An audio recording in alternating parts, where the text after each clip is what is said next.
Welcome to Bad Gear, the show about the world's most hated audio tools. Senior synth citizens like me might get the impression that the technical evolution is going backwards. The mass market returned to the dark ages of analog. There is an obvious disconnect between traditional manufacturers and their customers, and sampling hardware is slowly reapproaching the tech specs of 1991. Today we are going to talk about the Korg EMX-1. This 2003 Electribe is considered to be the gold standard for Groovebox design by many, and a gimmicky hotchpotch of cheap-sounding late 90s dance clichés for more or less everyone else. At the first glance, Korg Electribe EMX-1 is ticking all the... It's not the red one, is it the blue one? Is it the blue one? Boxes, the archetypal Groovebox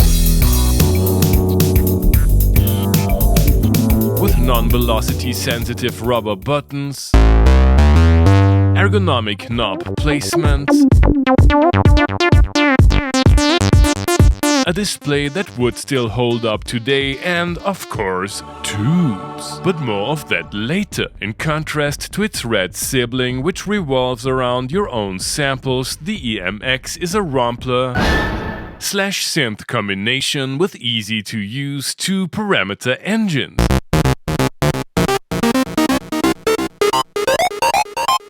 Simple subtractive synthesis can be spiced up with ring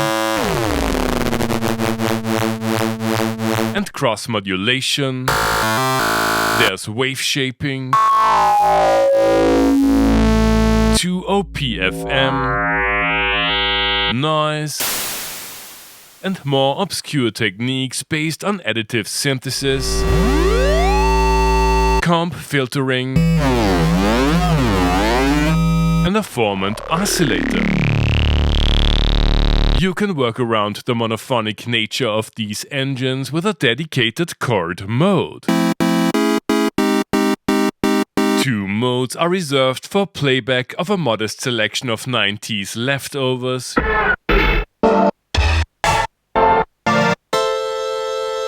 You can sweeten with, again, wave shaping and a comb filter. Speaking of, the filter section, reminiscent of 90s classics like the MS-2000, is more than okay. With distinct digital notes, filter drive, and 4 filter types, including a parallel bandpass. Nice. Modulators are kept to a bare minimum. A basic AD envelope shared by amp and filter, and a bare bones LFO are certainly not ideal for deep sound design, as is the routing of the 3FX units using late 20th century character with the metallic reverb algo. 5 synth parts are accompanied by 7 sample-based and unfortunately filterless drum engines, 2 of them capable of holding a pair of sounds choking each other.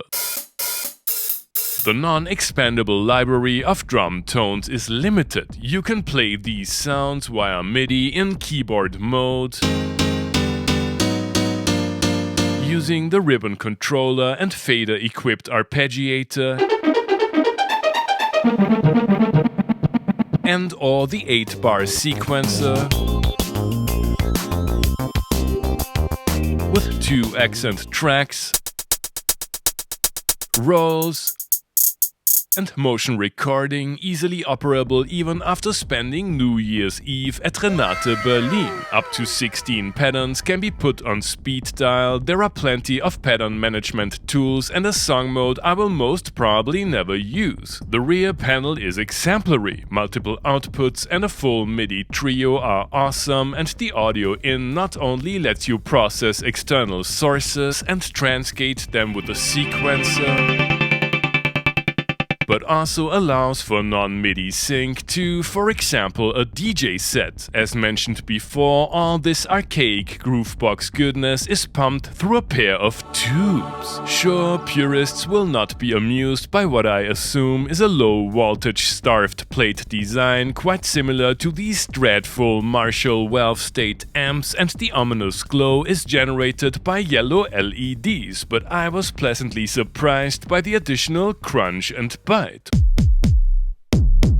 While the smart media cards used for backups of the somewhat affordable 3.3 volts variety, EMX-1s themselves have become quite costly, so thanks to EmTribe 23, check out his SoundCloud for lending me this Stradivarius among Grooveboxes. Big fat early noughties Electribes are coveted by many and used by prolific artists up to this day. Can they still live up to the promise, or is all this pure nostalgia? You have already heard the EMX in today's intro tune. That sounds like a microKorg for techno nerds, and I really like the drum samples. Time for a little Electribe solo jam.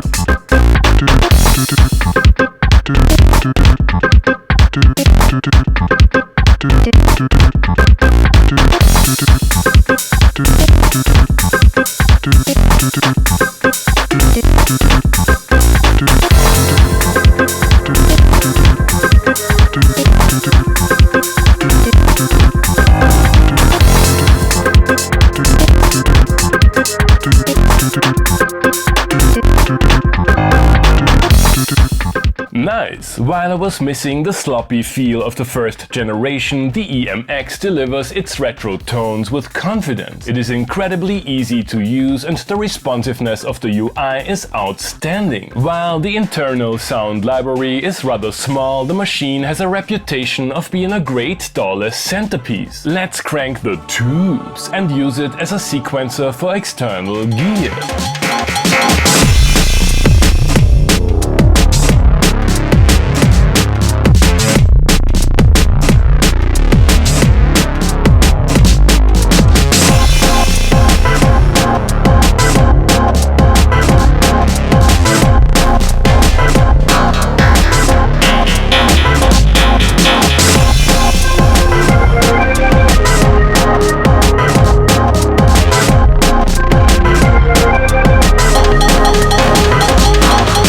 To my surprise, the tube circuit is actually useful, but the limitations of the EMX are becoming more obvious. No sampling, implementation of polyphonic motifs is tedious, and the sequencer, while powerful, doesn't offer the finesse of more recent instruments. The abundance of synth engines cannot hide the fact that their structure is very basic. I wanna know if it is more than a bleep bloop machine in this futurist new wave boogie for modded out MySpace profiles and trans-European electro enjoyers.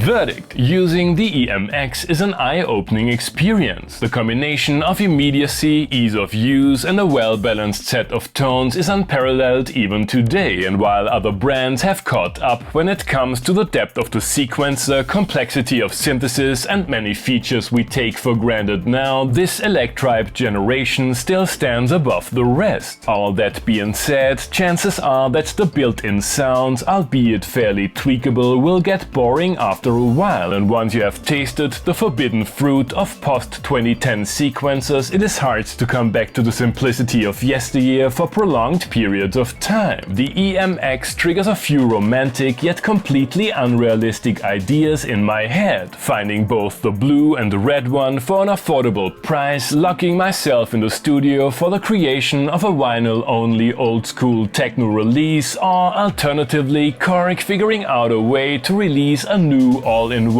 Electribe that is actually worthy of its legacy. Dream on. Thanks for watching and see you next time.